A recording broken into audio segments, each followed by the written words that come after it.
Salut à tous, bienvenue dans cette nouvelle vidéo. Nono est de retour ce soir après une semaine d'absence. Salut Nono. Salut Sacha. Alors Nono, on va évoquer l'actualité du mercato parisien. Alors déjà, on veut ton avis sur l'arrivée officielle qui ont signé cette semaine de Manuel Ugarte, de Milan Skriniar, de Marco Asensio. Et il y a quelques secondes, le Paris Saint-Germain vient d'officialiser la signature de Kang In Lee, qui est un joueur officiellement du Paris Saint-Germain jusqu'en 2028. Le Sud-Coréen arrive de Majorque pour un peu plus d'une vingtaine de millions d'euros. Qu'est-ce que tu penses déjà, Nono, de toutes ces signatures, un par un, ou une par une? Il était temps, ce début de mercato, il me plaît pas mal malgré tout. Bon, quelques petits doutes sur Hernandez. Asensio, est-ce qu'il reviendra le grand joueur qu'il était? Je l'espère. Ugarte, je ne l'ai pas vu assez jouer, mais j'espère que ça va être une belle promesse. Le Coréen, le peu que j'ai vu, c'est bien. Donc voilà, assez satisfait de ce début de mercato. Alors Milan Skriniar qui a rassuré sur sa blessure et qui a dit qu'il était 100% opérationnel. Asensio et Ugarte qui ont des grosses ambitions. Kang In Lee qui dit c'est un bonheur de pouvoir rejoindre le Paris Saint-Germain. C'est l'un des plus grands clubs du monde. Bon, ils disent tous ça, c'est assez marrant. Avec certains des plus grands joueurs du monde, j'ai hâte de commencer cette nouvelle aventure. Alors, tu as donné ton avis sur ces 4 joueurs-là. Maintenant, on veut aussi ton avis sur l'intronisation officielle de Luis Enrique et les propos qu'il a eus en conférence de presse en disant que c'était pas négociable et qu'il pouvait y avoir que le beau jeu au Parc des Princes. Sacha, là je te dis franchement, j'ai kiffé. Tu connais mon amour pour le football offensif. Le mec il a posé ses couilles, c'est pas négociable. Moi je veux pratiquer du beau jeu. Bon, je sais ce que tu vas me dire, Nono c'est bien beau, mais la gagne c'est mieux. Je suis d'accord avec toi. Mais on a tellement souffert avec Galtier, Pochettino qu'on n'a pas vu de jeu. Et là ça m'a redonné le sourire, Sacha. Non, je n'allais pas dire ça exactement. J'allais dire que tous ceux qui ont signé au Paris Saint-Germain avaient le même discours depuis le départ de Emery et qu'à l'arrivée, c'était un échec. Mais moi, je suis comme Riolo, quelque part, bien qu'il ait des doutes, lui, sur Enrique, mais je suis comme lui. Autant Galtier, j'y croyais pas trop, autant avec Enrique, j'ai quand même de l'espoir. Moi, ni j'y crois, ni j'y crois pas, parce que avec Tuchel, on a vu 6 bons premiers mois, on a vu ce qui s'est passé. Avec Pochettino, on a vu 1 ou 2 bons mois au début, on a vu ce qui s'est passé. Et avec Galtier, on a vu 2 bons mois et on a vu ce qui s'est passé. Donc au début, il va y avoir une hype peut-être. Et là, tout le monde va s'emballer jusqu'à ce qu'au mois de janvier, le crash. Donc il faudra juger sur un an et surtout ne pas s'emballer très clairement dès le début de saison. Faut déjà voir comment que la fin de ce mercato va se passer. Bon, maintenant, je vais te dire, si Enrique n'y arrive pas non plus, il n'y aura plus qu'une solution. Ça sera de vendre le club. Ça voudra dire que c'est ingérable, c'est ingouvernable. Voilà. Alors là, Nono, quand même, si tout le monde est à 100%, il y a quand même du banc. Au niveau de la défense centrale, tu as Marquinhos, Kipembe, Milan Skriniar, Lucas Hernandez. Maintenant, il va falloir trouver de bonnes doublures à Hakimi qui pète les plombs et qui prend 3 cartons rouges sur 4 matchs. Et surtout, une bonne doublure à Nuno Mendes qui est blessé 1 mois sur 2 déjà. Il va falloir prendre un milieu de terrain supplémentaire et surtout un attaquant, un vrai neuf et aussi un ailier qui remplace Messi, parce que Messi, pour l'instant, n'a toujours pas été remplacé, que l'on veuille ou non.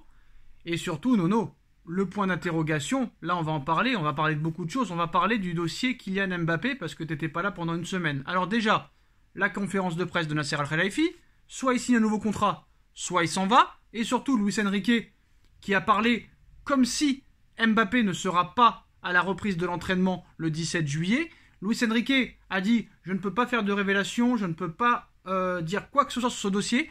Il a parlé comme si on lui avait dit que Mbappé ne serait pas dans son effectif la saison prochaine, parce qu'il finit sa phrase en disant « Mais on va essayer de faire un très grand collectif ». Donc ça veut dire que très clairement, c'est comme s'il avait eu écho du départ de Mbappé. Alors on a entendu tout et n'importe quoi cette semaine. En plus, on a vu qu'il revient le 17 juillet prochain, et comme par hasard, c'est la même date que l'inauguration du nouveau Santiago Bernabéu.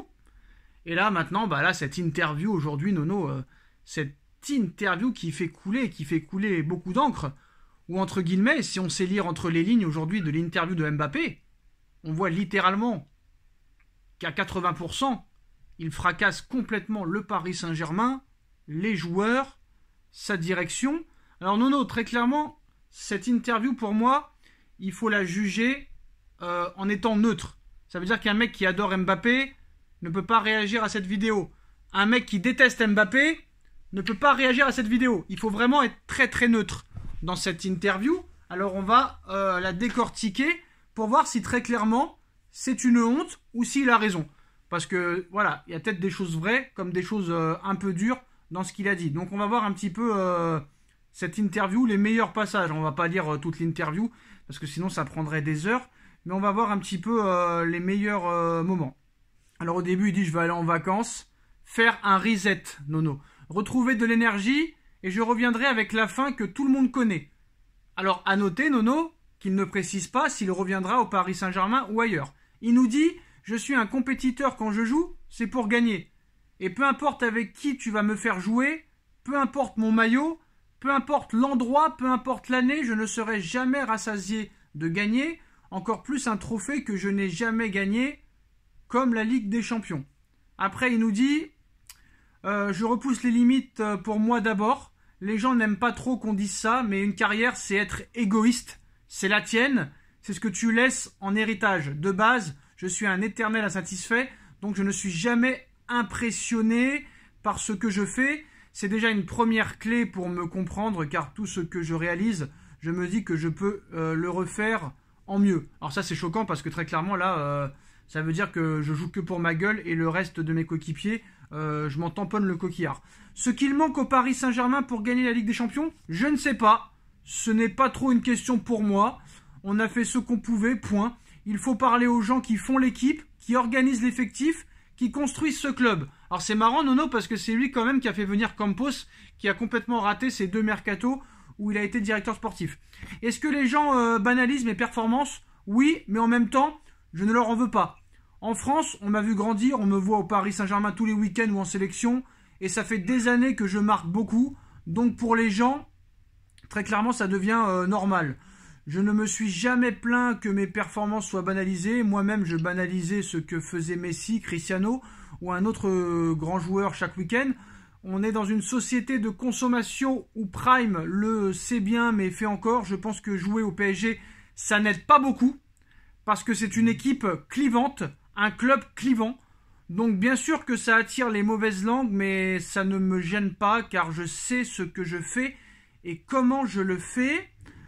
Après, bah voilà les meilleurs passages, Nono. Donc très clairement, qu'est-ce que ça veut dire tout ça? Est-ce que c'est vraiment un manque de respect? Est-ce qu'il a raison sur certains points? Est-ce qu'il a raison sur rien? Est-ce qu'il a raison sur tout? Est-ce que c'est un manque de respect au PSG? Et d'ailleurs, Nono, avant de te laisser répondre, tout le vestiaire parisien, surtout 6 joueurs, 6 joueurs, bon, c'est un peu quand même trop, moi je trouve, Nono, mais après voilà, chacun fait ce qu'il veut. Mais il y a 6 joueurs du Paris Saint-Germain qui l'ont très très mal pris et qui ont appelé carrément Nasser Al-Khelaifi pour leur donner leur ressenti. Et Nasser aussi a pas du tout apprécié l'interview de Mbappé. Donc qu'est-ce que tu penses de tout ça en général? Eh ben voilà, ça va être mon coup de gueule, Sacha. Je risque d'être vulgaire quelquefois, mais je vais le pousser. Alors 70 millions d'euros par an, voilà le remerciement. Il crache sur le club. Résultat des courses, il s'est mis le vestiaire à dos. Donc comment on va faire cette saison? Pour moi, ça veut dire tout simplement que c'est fini Mbappé au PSG. J'espère que Nasser va poser ses couilles. S'il veut encore nous niquer, j'espère qu'il ira dans le loft. Là, je veux que Nasser le mette dans le loft. Inadmissible cette interview. Inadmissible. Campos, c'est toi qui l'as voulu. Voilà, point final. Alors arrête de nous prendre pour des truffes. Il est de plus en plus mauvais communicant.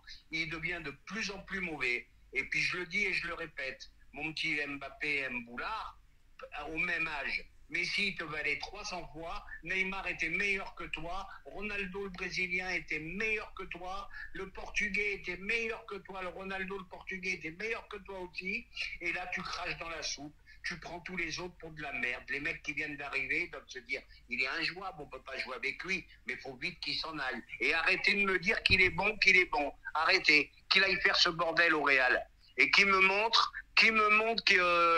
qu'au Real, il est capable de diviser son salaire par 3. Et après, on parle. Moi, je peux plus. Pour moi, il est imbuvable, il est insupportable.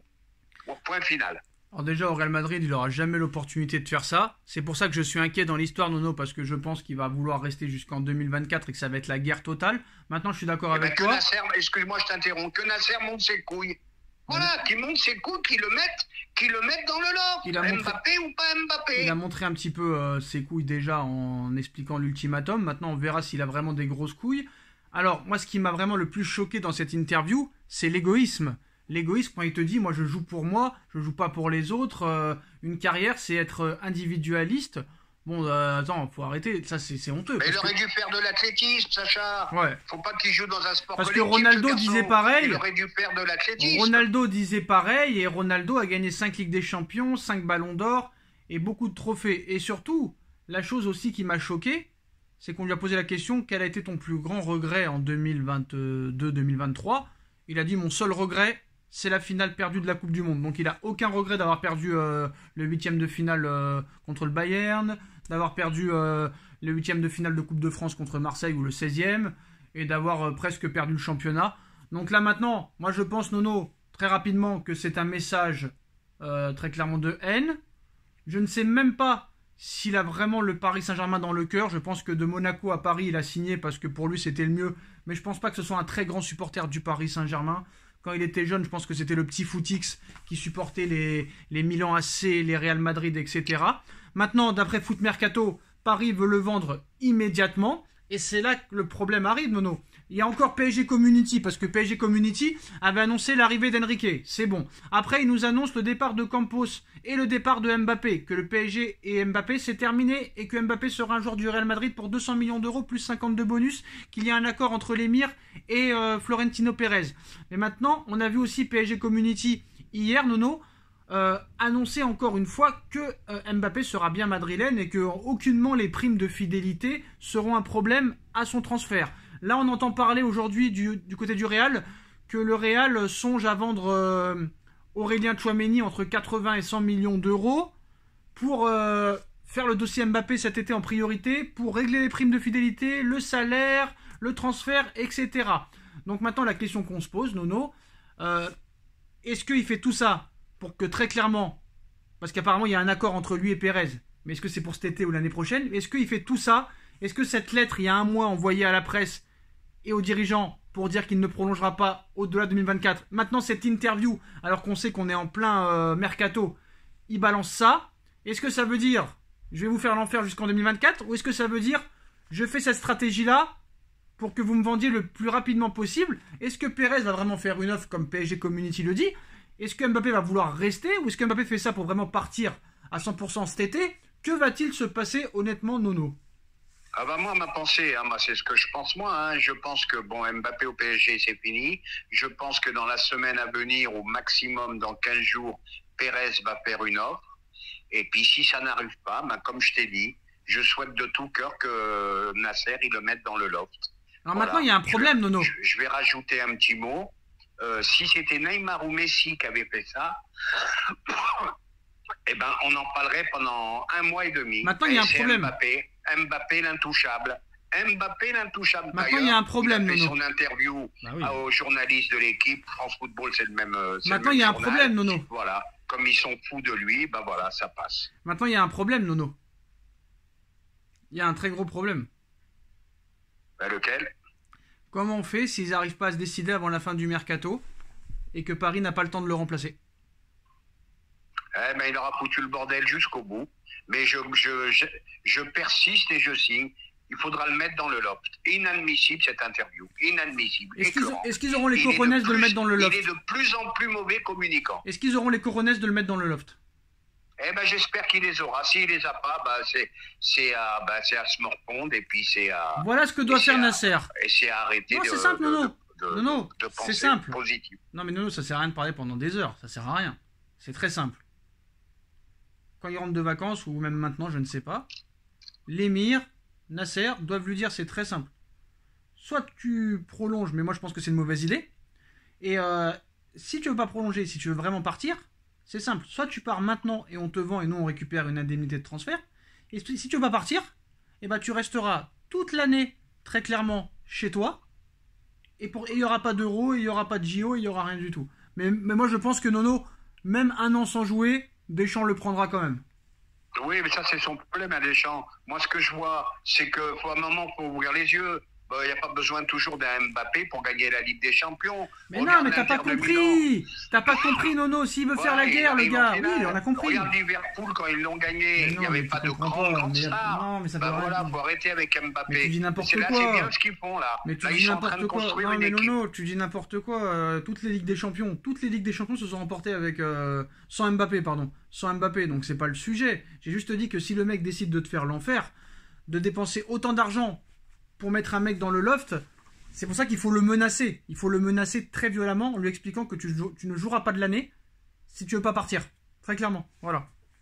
Ah ben ils en ont les moyens.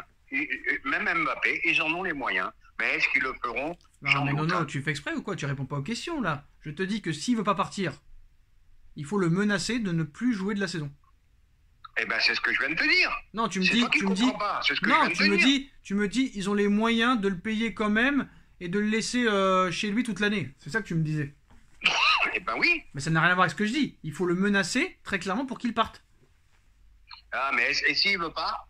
C'est ça le truc. Bah t'auras pas le choix de le mettre sur la touche. Mais je pense que si vraiment tu le menaces violemment de le mettre sur la touche, il voudra partir au Real. Et voilà, c'est peut-être possible parce que Mbappé est resté une saison sur le banc de touche. Voilà. Et moi je pense qu'il sera au Real. Moi je pense qu'il sera au Real. Moi je pense qu'il sera au Real avant la fin juillet, moi. C'est mon avis. Ah bah là-dessus on est entièrement d'accord. Après on peut se tromper, il peut se passer beaucoup de choses. Hein. D'ailleurs Pérez n'a aucune confiance en Mbappé et son clan, il l'a dit très clairement. Hein. Voilà. Il a dit qu'il peut vraiment me la faire à l'envers d'ici 1 an. Donc c'est pour ça, c'est à Pérez aussi de voir s'il le veut cet été ou s'il le veut je sais pas quand, mais je pense que ce feuilleton il va durer... Je sais même pas s'il a une date de péremption, je ne sais même pas. Mais je pense qu'il partira cet été. Voilà. Eh ben bonne chance à eux et bon courage. Voilà les postos, c'est la fin de cette vidéo. Dites-nous en commentaire ce que vous en pensez, on like, on partage, on commente, on s'abonne et on se retrouve très vite pour une nouvelle vidéo. Tchuss. Tchuss.